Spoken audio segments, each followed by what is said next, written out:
In 1965, Richard Feynman sat alone in a room at MIT with a blank notebook. On the first page he wrote 5 words, "Things I don't know about."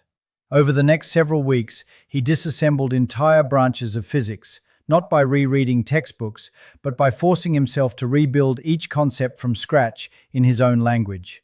That notebook became his most prized possession, and the system behind it can compress a 400-page book into your permanent memory in 48 hours.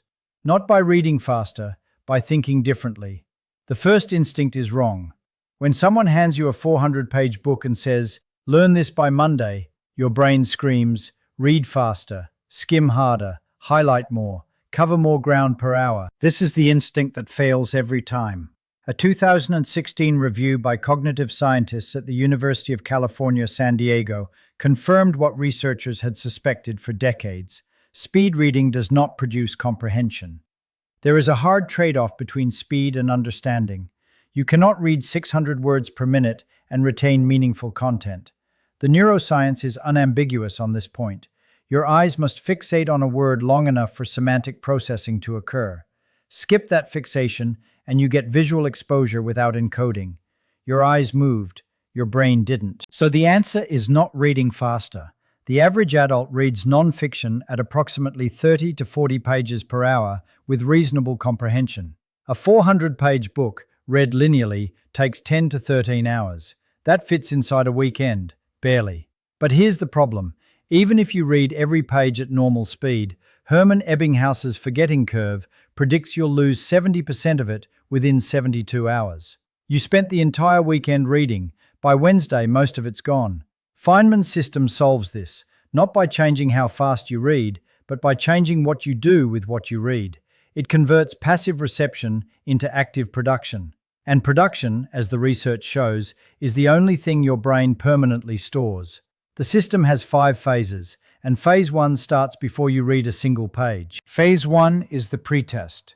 You open the book, you read nothing except the table of contents, chapter titles, and any section headings you can find. Then you close the book, and you write down, on a blank page, everything you think this book is about. Every guess, every assumption, every half-formed idea you already hold about this topic. This sounds pointless. It's not. It's one of the most powerful learning interventions ever documented. Researchers at the University of Chicago Learning Lab have studied what they call the pretesting effect. When learners attempt to answer questions about material before they've studied it, even when they get every answer wrong, their subsequent learning improves significantly. The failed guesses create what psychologists call search sets in memory. Your brain opens mental folders, activates related knowledge, and primes itself to receive the incoming information. Without pretesting, new material arrives into an unprepared mind. With pretesting, it arrives into a mind already asking questions. Think of it like digging holes before it rains.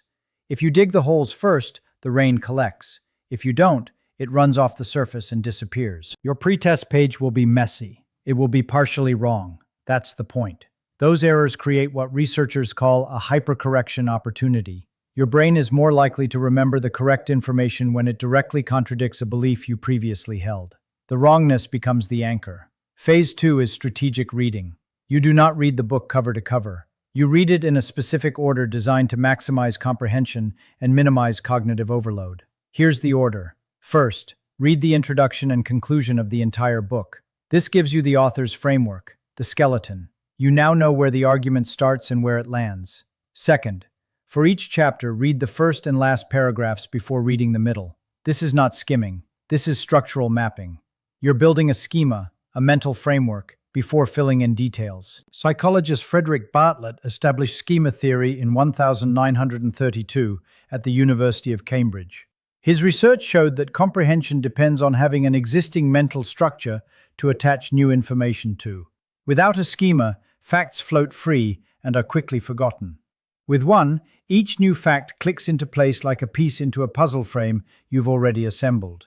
This strategic reading order builds your schema first, then you fill it. And that sequence, framework first, detail second, is the difference between reading that sticks and reading that evaporates. But here's the part nobody mentions. Even with a schema, Your brain cannot process 400 pages without a system for converting input into output. Passive reading, no matter how strategic, still decays. What you need is a mechanism that forces production at regular intervals. And that mechanism is where Feynman's actual genius lives. This is the core of the system. It takes Feynman's notebook method and structures it into a repeatable weekend protocol with precise timing. Saturday morning, phase 1 and 2. Spend 30 minutes on your pretest. Write everything you already know or assume about the topic. Then spend 20 minutes reading only the table of contents, introduction, and conclusion. You now have a structural map of the book and a record of your starting assumptions. Total time, 50 minutes. 0 pages read in full. Saturday midday through evening. Phase 3. The Feynman reading blocks. Divide the book into 8 sections of approximately 50 pages each. You will read 4 sections on Saturday and 4 on Sunday. For each 50-page section, follow this exact sequence. Step 1. Read the section normally. No highlighting. No notes while reading. Just read. This should take approximately 75 to 90 minutes per section. Your only job is to understand the flow of ideas. Step 2. Close the book. Set a timer for 10 minutes. On a blank page, explain the main ideas of that section in your own words, as if teaching a 12-year-old. Use no jargon. Use no language from the book. If you can't explain a concept simply, circle it. That circle marks a gap in your understanding. Feynman said, "If you can't explain it simply, you don't understand it yet." This is not a quote from motivational posters. It's a diagnostic tool. Step 3. Open the book. Go back to your circled gaps only. Reread those specific passages. Then close the book again and try to explain them simply one more time. This gap and return cycle is what made Feynman's notebook method so effective. He didn't reread everything. He targeted only the parts his explanation failed on. Step 4. At the bottom of your explanation page, write one sentence. This section connects to the rest of the book because, and finish it. This forces integration. You're not learning isolated chapters. You're building a connected structure where each section supports the whole. Repeat this 4-step sequence for each 50-page block. 4 blocks on Saturday, 4 blocks on Sunday. Each block takes approximately 2 hours, 90 minutes of reading plus 30 minutes of explanation and gap filling. Sunday evening, phase 4, the consolidation pass. After finishing your final reading block, gather all 8 of your explanation pages. Read through them in order. Then, without looking, write a single page that summarizes the entire book in 10 sentences or fewer. This is extreme compression. It forces you to identify the book's core argument, evidence structure, and conclusion. This single page becomes your permanent memory anchor. If even one part of this protocol was new to you, hit like. It costs nothing, and it tells the algorithm this is reaching people who can use it. Phase 5. The Monday Retrieval. On Monday morning, before your memory has fully decayed, pull out your 10-sentence summary. Read it once. Then flip it over and try to reproduce it from memory. Every sentence you can't reproduce marks a concept that hasn't fully consolidated. Go back to your explanation page for that section. Reread your own words, not the book, your own words. Because the generation effect, documented by Schleip and Graf at the University of Toronto in 1978, shows that self-generated material is retained 15 to 28% better than material produced by someone else. Dr. Jeffrey Karpicki at Purdue University has demonstrated across multiple studies that this kind of successive retrieval, testing yourself, failing, reviewing, and testing again, produces retention rates above 80% on delayed tests. Compare that to the 20 to 30% retention from passive reading alone. Same book, same time investment, radically different results. Now here's why this system works at a neurological level, and why cramming the same 400 pages without this structure would fail. Your brain processes information at 2 levels. Craik and Lockhart described this in 1972 at the University of Toronto as the levels of processing framework. Shallow processing, noticing what words look like, where they sit on a page, how they sound, produces weak memory traces. Deep processing, thinking about what words mean, how they connect to other ideas, why they matter, produces durable memory traces. When you read passively, You're processing at the shallow level. Your eyes decode language. You comprehend moment to moment. But you're not engaging meaning deeply enough to trigger long-term encoding. When you close the book and explain in your own words, you're forced into deep processing. You must understand meaning. Otherwise, you cannot produce language that conveys it. Here's the specific mechanism. Deep processing activates your left prefrontal cortex, the region responsible for semantic elaboration. It also engages your hippocampus more intensely, creating a richer initial memory trace. That richer trace has more hooks, more connections to existing knowledge, which makes it easier to retrieve later. A fact with 10 connections to other knowledge survives. A fact with 0 connections dies within hours. If you've ever read an entire chapter and remembered nothing, yet vividly remember a conversation you had about the same topic over dinner, this is why. The dinner conversation forced production. It forced you to explain, rephrase, respond to questions. That's deep processing. The chapter reading was shallow. Same information, different encoding depth, wildly different retention. Alan Pivio at the University of Western Ontario demonstrated in his dual coding research that memory improves dramatically when information is encoded in both verbal and visual formats simultaneously. This is why Feynman drew diagrams constantly. When you write your explanations, sketch a simple diagram alongside the words, a flowchart, a stick figure illustration, a timeline. Even a rough diagram activates your visual processing stream and creates a second memory code, making the trace twice as resistant to forgetting. If this is making sense and you want to understand why this weekend system, despite being technically massed practice, actually works long-term, subscribe now, because I'm about to explain the one modification that overcomes the biggest weakness of weekend learning. It's coming in the next section. Miss it, and the entire system has a hole in it. Historians still argue whether Feynman's actual learning advantage came from raw intelligence or from method. But what the cognitive science confirms is this: every element of his approach, blank page explanation, gap identification, simple language production, visual diagramming, maps directly onto mechanisms that produce deep, durable encoding. He wasn't just brilliant, he was systematic.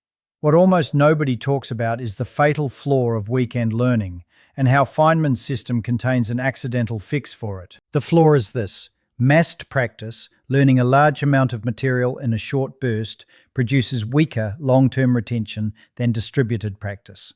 This is one of the most replicated findings in all of learning science. Over 200 studies confirm it. A 2006 review by Nicholas Cepeda and colleagues at York University analysed 184 separate experiments and concluded that spacing study sessions across days or weeks produced significantly better retention than cramming the same total time into 1 or 2 sessions. So why am I telling you to learn a book in one weekend? Because the system isn't pure massed practice. It contains 4 distributed practice elements hidden inside the intensive structure. First, the pretest on Saturday morning is separated from the reading by hours.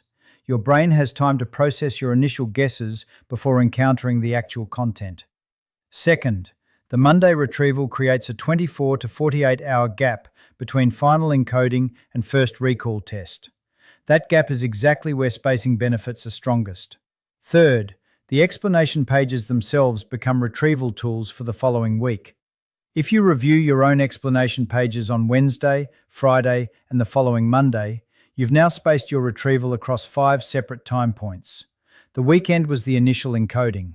The week after is where consolidation happens. Fourth, and this is the part that makes this system genuinely powerful, the act of explaining in your own words creates what researchers call generation cues. When you later try to retrieve the book's content, you're not searching for the author's exact phrasing. You're searching for your own phrasing. And your own phrasing is stored in a completely different memory network than passively absorbed text. It's stored as production memory, motor, linguistic, and semantic traces combined. This makes it far more accessible under retrieval conditions. Think about what this means. The average person reads a 400-page book in 2 weeks, forgets 70% by the following month, looks at the book on their shelf a year later, and can barely recall the thesis. You can beat that, dramatically, by investing the same total hours but restructuring how those hours are used. Not more time, better architecture. Some scientists dispute whether the Feynman technique is genuinely different from self-explanation, elaborative interrogation, or retrieval practice. And they may be right. It likely combines all three rather than being a unique mechanism. But the combination is what matters.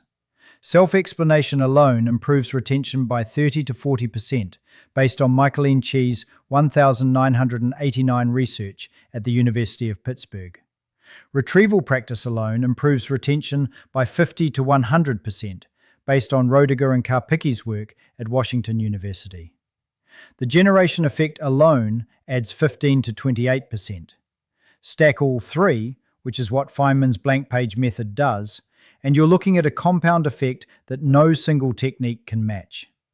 So the final question becomes, what does the week after look like? How do you turn a weekend of intense learning into genuinely permanent knowledge? The week after is where you win or lose, and the protocol is absurdly simple. Monday, retrieve your 10-sentence summary from memory. Tuesday, pick the 3 weakest chapters, the ones your explanation struggled with, and reread only your explanation pages, not the book, your pages. Then try to explain those 3 chapters to a real person, a spouse, a co-worker, a friend. Feynman practiced this relentlessly. He tested his understanding against real audiences who could ask questions he hadn't anticipated. Those unexpected questions reveal the gaps your solo explanation missed. Wednesday, rest, no review. Let your brain consolidate during sleep. The research on sleep-dependent memory consolidation from Jan Born's lab at the University of Tübingen shows that slow-wave sleep replays recently encoded material and transfers it from hippocampal to neocortical storage. But this transfer requires a gap, an interval without new input. Wednesday is that interval. Thursday, pull out your explanation pages again. Shuffle them out of order. Read page 6 before page 2. This interleaving, reviewing material in a different sequence than you learned it, forces your brain to rebuild connections flexibly rather than relying on a fixed narrative order. Doug Rohrer at the University of South Florida has shown that interleaved review produces 40 to 70% better transfer to new problems than blocked review. Friday, write a single page, from memory, explaining why this book matters. Not what it says, why it matters. This forces the deepest level of processing, evaluation. You're now operating above comprehension, above analysis, at the level of judgment. And judgment-level processing creates the most durable memories of all. Here's what Richard Feynman understood that most people don't. Reading is not learning. Highlighting is not learning. Even understanding in the moment is not learning. Learning is what remains when you close the book, face a blank page, and try to rebuild the idea from nothing. A 400-page book is not a wall, it's raw material. The wall is what you build from it, in your own words, in your own structure, in your own blank notebook. The book provides the bricks, you provide the architecture, and architecture is what survives. I want to hear from you. Drop a comment below. What's a book you read in the last year that you genuinely remember? Not one you enjoyed reading, one you could teach to someone else right now, today, from memory. I suspect the list is shorter than you'd like. That changes this weekend. Pick a book, get a blank notebook, and follow the 5 phases. Pre-test, structure, explain, compress, retrieve. 48 hours of intelligent effort. Not more time than you'd spend reading normally, just better directed time. You don't need a better memory, you need a better method. Share this with someone who has a stack of books they've read and can't remember. That stack isn't failure, it's evidence of a missing system. And if you haven't subscribed yet, you should. What's coming next week takes this even further. Same principles, applied to skills instead of books. The research behind it will change how you approach practice. Knowledge isn't what enters your mind, it's what you can rebuild from nothing.